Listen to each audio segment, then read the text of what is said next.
Well, congrats on today. Thank you. It feels really great. It's a really interesting community, and there's so much energy in there. What I thought was interesting, covering tech and humanity, is, normally at this developers conference, you are trying to get people to pick up their phone more and more. You guys are announcing all sorts of things that people are interested in and will make them pick up the phone. You guys announced a tech addiction tool that will almost help us limit our screen time. And the idea is maybe put down the phone a little bit more and limit our time. So what's the thinking behind that? We've never been focused on usage as a key parameter. We want people to be incredibly satisfied and empowered by the devices that we ship, but we've never wanted people to spend a lot of time on them or all of their time on them. And it's a personal thing as to how much is too much. We thought a lot about this, and we're rolling out great tools to both make people aware of how much time they're spending and the apps that they're spending them in, but also how many times they pick up their phone, how many notifications they get, who is sending them the notifications. All of this kind of information, I think, empowering people with the facts or will allow them to decide themselves how they want to cut back or if they want to cut back. So how about you? What was did you use this feature? It's called Screen Time. You use this feature. So tell me about your own tech habits. Yeah, What did you learn? I've been using it, and I have to tell you, I thought I was fairly disciplined about this, and I was wrong. When I began to get the data, I found I was spending a lot more time than I should. Like where? And I don't want to give you all the apps, but just too much. And the number of times I picked up the phone were too many. I also found that the number of notifications I was getting just didn't make sense anymore. Notifications started out to be something to tell you about something really important happening. And all too often now, it's like everything is important. And so I think these tools, everybody should decide for themselves. We're not forcing our view on anyone. We're giving people the data, and I hope that people really spend time looking at it. We're building it into the operating system, so it's simple. You don't even need to download an app. You just need to open it and look at it. I mean, when did you start designing? When did you realize that the smartphone, that the iPhone had become more addictive than maybe you guys had planned for it to? When did you start designing these features? Well, we started with parental controls when we launched the App Store. And so this is not a new focus of ours. We've been focused on it since 2008. And it's not so much the device I don't think is addictive in and of itself. It's what you do on it. It's these notifications that you're getting, the number that you're getting, the amount of time you're spending in certain apps. And whether the word is addiction or not, I don't know. I'm not a clinical expert to tell you that. But I do know that a lot of people are very worried about how much time either they are personally spending or their kids are spending. And we wanted to give them the tools to both show them the facts and then some tools to limit. So you can set a limit, you can set your budget, just like you might set a financial budget, how much time you want to spend in this app. And once you hit it, you have to decide to give yourself more time, and it forces you to make a decision. And I think this is a wonderful thing for people. I know you've always been interested in tech and humanity and Yes. ethics. It certainly seems, I know you guys have always had parental controls, it certainly seems like there's a very specific moment in time right now where we were all rah tech for so long, and then you see everything that's happened in the last year, whether it's the weaponization of platforms, whether it's privacy issues, and we're all kind of scratching our heads, and then we talk about addiction and what this is doing to mental health. Do you feel an ethical obligation now? Well, yes, but keep in mind what Apple has always been about. Apple's always been standing at the intersection of technology and the humanities. So we've always infused humanity into our products. We think deeply about what they can be used for, how there might be some unexpected consequences, and try to do things for them, and to both prevent them, but also allow the great things that can occur. And so we've never been not focused on that. It's a constant focus, and I think we've made another contribution today, but it's alongside of many others that have been made over the years. you see Apple making these decisions, based on, if this is impacting us. Do you think that tech companies are in a position right now where they can self-regulate with some of these more sticky issues?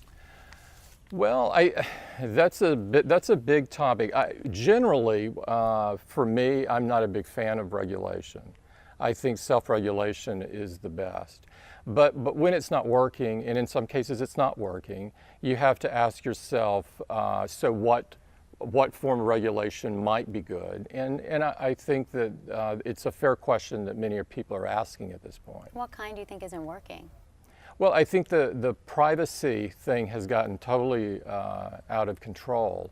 And I think most people are not aware of who is tracking them, how much they're being tracked, and sort of the large amounts of detailed data that are out there about them, nor about the companies that possess the data. Is that part of the announcement? And I know this is getting tons of chatter online. Part of the announcement was giving users the ability to block tracking, and specifically there was the image of Facebook up there. Is this Apple stepping up where other companies aren't doing the job? I mean, what was the thinking behind giving? Because it's certainly a very interesting moment to make this announcement. Yeah, we're not focused on any singular company. We're focused on the practice of tracking people when they don't know that they're being tracked. And I don't mean that there's not something deep embedded in a privacy policy somewhere. These things have been written by lawyers, not for the rest of us. And so what we believe is one of the most offensive things is when you are on another website, but this website that you were on 3 or 4 times earlier is still tracking what you're doing. We don't think that's reasonable for people. And if you sign in with a credential that you're using on one site, we don't think people are consciously making the decision that everything that they're doing on that site should be known either. And so that's what intelligent tracking prevention does. It doesn't prevent tracking from the website that you are really interacting with. Do you think, I mean, it's interesting to hear you say that. Just having covered a lot of this over the last months, I keep coming back to this fundamental question, and you can tell me if this is too philosophical for you, but I come back to this fundamental question: do we as users just have to re-envision the idea of privacy? Is it a luxury at this point? No, to me, and we feel this very deeply, we think privacy is a fundamental human right. So that is the angle that we look at it. Privacy from an American point of view is one of these key civil liberties that define what it is to be American. And I do think that we have to look at what has occurred and begin to make some substantive changes throughout the industry to protect people's privacy. If it's a fundamental human right, do you think the last year has shown that fundamental human right could be under attack?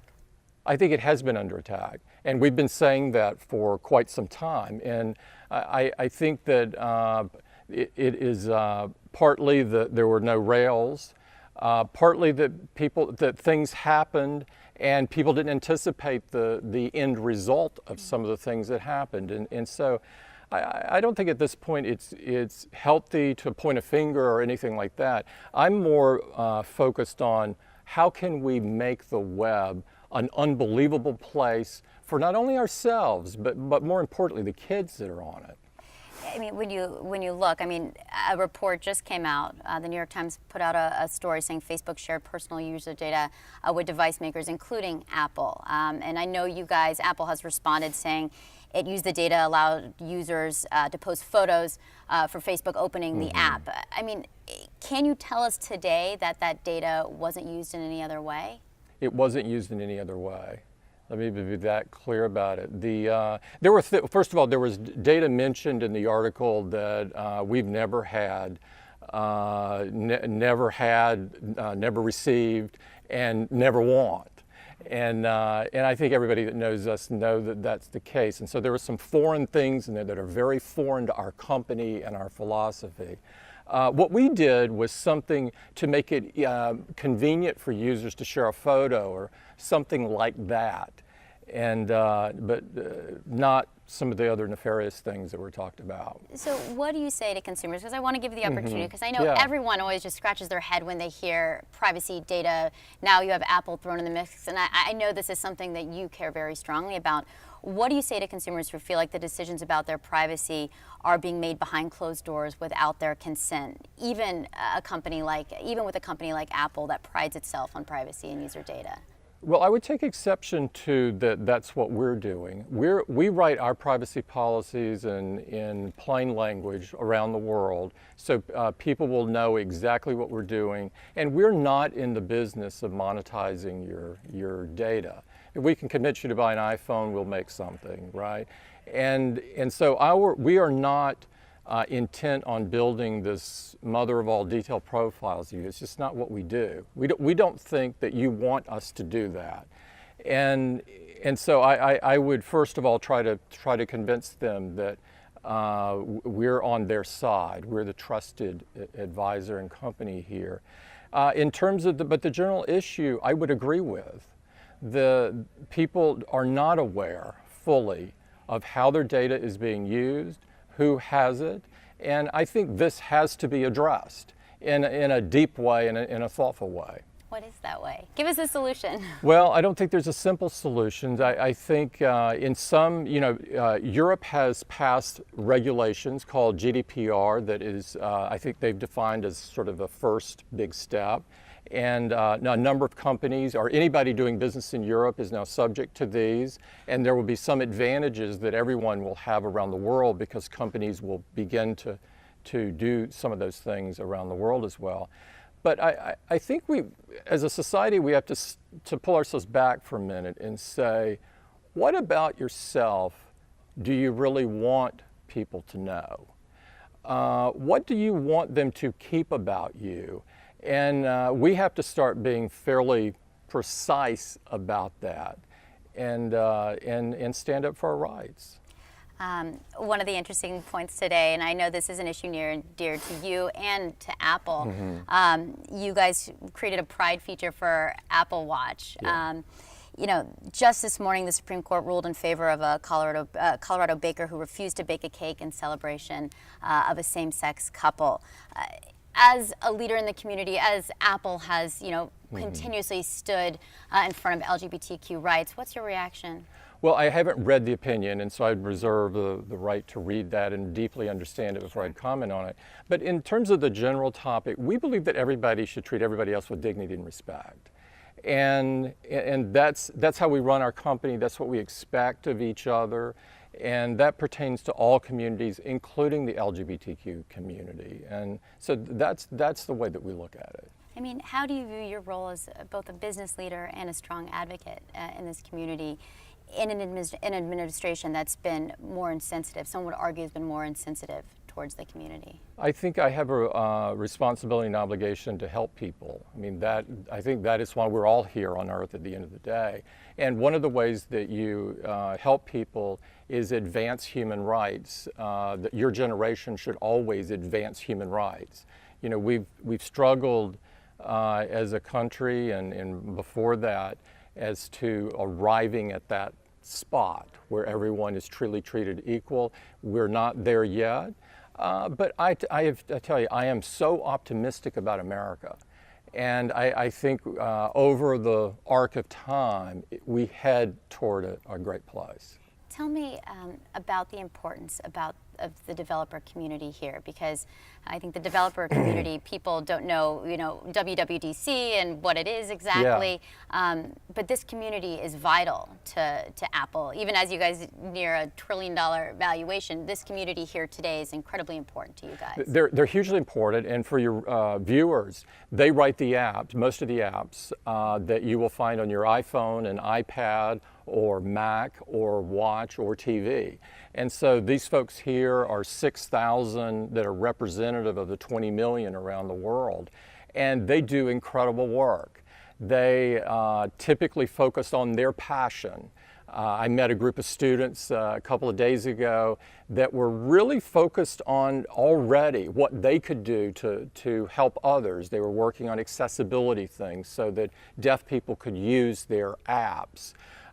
They were working on notifications for the police to find out where people are in the case of a disaster. I mean, lots of things that really, it makes my heart sing when I think about the younger generation already focused on these things. And I mean, let's look at a lot. You said today that there were people from over 70 different countries Yeah. here. What role has immigration played, and are you concerned at all with a lot of the stricter immigration policies? I know you've been outspoken on DACA. Yeah, I think my view on DACA is the Congress needs to fix DACA, and fix DACA to me means allow everyone to stay in the country and stop this ridiculous discussion that people brought here as kids shouldn't be allowed to stay here. I think And to a degree, being separated at the border. And so I think the DACA thing should be fixed, and I think we should fix the issue where there's huge green card backlogs and people not knowing whether they're going to be able to stay or not. Look, my view as a country is, as a country, we should have a goal of having the smartest people in the world here. That's what is great for America. More jobs will be created and all the rest. And so I'm a big fan of a open, and I don't mean open border, but a very open immigration policy that does allow the best and the brightest to come here. And I'm hoping that we move in that direction. And when you look at the company nearing $1 trillion valuation, that's astounding. I mean, for you personally, how does that feel? I don't think about it. At all?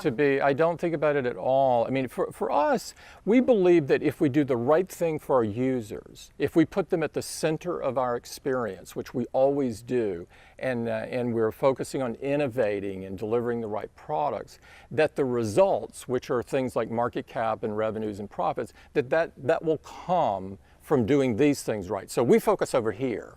Right. And, you know, before I kind of ended, I know that there is this fear of the impact on consumers, and will iPhone prices go up if there's an escalated trade war? I'd be curious to know. I know you said you were optimistic before. Are you still optimistic? I am very optimistic because no one will win from that. It will be a lose-lose. And I think that when the facts are so clear like that, I think that both parties will see that and be able to work things out. Do you think that if that were to occur, that iPhone prices could go up? I don't think that iPhone will get a tariff on it, is my belief. Based on what I've been told and what I see, I just don't see that. I saw that one of the reasons you decided to join the company a long time ago was you loved Steve's his ability to look at tech and its impact on humanity, Yeah. And wanting to do the right thing for humanity. Yeah. You are in an extraordinary role as a CEO of this company right now because there is the ability to impact humanity. And we are coming out of a complicated year where we've seen the power of tech, and there's some really complicated questions. Mm-hmm. Maybe it's not fair to ask this, but having known him so well, how do you think he'd feel about this moment in time? You know, on privacy, Steve had a very clear view there that people should know who is getting their data and what it should entail, and I think he put enormous emphasis on that. So this is not something new that just happened when I became CEO. We've always had it. In terms of the broader issue of humanity, that was his philosophy. That is the DNA of this company, is that Apple should always be trying to change the world, and change means make it better. And so that is the thing that we get up in the morning and focus on doing. And I don't see that changing. That is the North Star that keeps us going. The one thing that's so fascinating about you is you're a CEO who you're not afraid to speak your mind. You've taken stances on things, whether it's the LGBT community, whether it's privacy and speaking out about that. Are there any circumstances that moves beyond Apple that you could see yourself going out there politically? Because you're a very well-liked CEO. I gotta ask it. I'm not political. I am, and I'm not sure I would really do well in that environment. I think that I can make the greatest contribution doing what I'm doing, and so that's how I feel about that. So it's a no. I don't see it. I don't see it. I love getting things done, and I don't love the political machine in the background. And regardless of which party is where, it does, I mean, I'm just making a general statement. And I love Apple. It is the privilege of a lifetime to be leading this company at this time. And last question, what do you tell people who are worried about this moment? I'm worried, I know for me personally, I am worried to get screen time and to look at how much time I spend on my phone, which is an extraordinary amount of time. This is a sticky time. What do you tell people who are worried they're addicted to their smartphones, who are worried about tech's impact on children? I think ultimately each person has to make the decision when they get their numbers as to what they would like to do. And I encourage everyone to look and everyone to make an informed decision and ask themselves if they're picking up their phone 10 times an hour or 20 times an hour, maybe they could do it less. Maybe they would be more present in the moment with less. Maybe if they're getting 200 notifications a day, maybe that's a little too much. I don't know what the numbers are. It's different for each of us. And, but I think the power is now shifted to the user. And that has been what Apple has always been about, is giving the power from the institution to the user. And I am very hopeful that great things are going to happen from this. It's really interesting because there's this idea, who's in control, man or machine? You believe that we as human beings, we can control. I absolutely do. I don't subscribe to the machines taking over the world. And I don't worry about that. I worry much more about people thinking like machines. What do you mean? Than machines thinking like people. That's interesting. What do you mean? I mean forgetting the humanity in things, forgetting that all of our products should be infused with humanity, forgetting that we have a broader obligation to society. I mean, these things, but I do not fear machines. I get the sense that that feels very personal to you, what you just said. It does. Why? Because it's the reason I'm on the face of the earth. It makes it really personal, right? That this is the role I play. I think the data gives you the power, and it doesn't lie. It's just the facts. And so I think it's a very powerful moment for people when they begin getting it. For me, I look at the other things that are monitored in my life. The watch has been unbelievable for me. Yeah. I can no longer say, oh, I did this workout, it was really hard. No, the watch knows. And I use a